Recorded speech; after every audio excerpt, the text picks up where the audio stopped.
రోజు నుంచి గ్రామంలో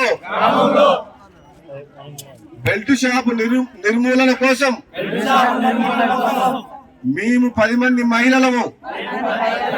15 మంది పురుషులము, 25 మంది కలిసి గ్రామంలో ప్రతి ఇంటికి తిరిగి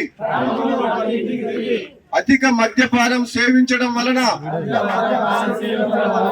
కుటుంబము ఆరోగ్యము ఏ విధంగా పాడైతుందో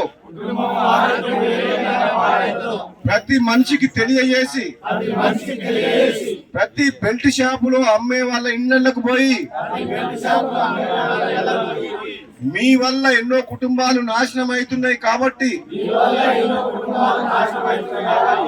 దయచేసి మీరు బెల్ట్ షాపులలో అమ్మకుండా వేరే ఏదైనా ఉపాధి చూసుకోవాలని చెప్పి కొరటికల్ గ్రామంలో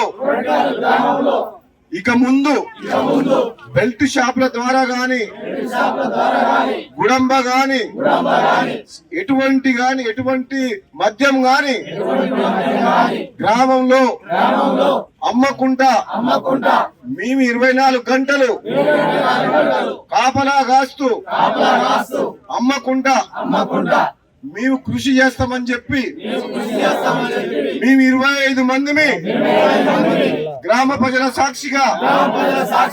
ప్రమాణం చేస్తున్నాము. అది ఈ రోజు తర్వాత 25 మంది, నేను ఎప్పుడు వచ్చినా సరే 25 మందితో మీటింగ్ పెడతా నేను.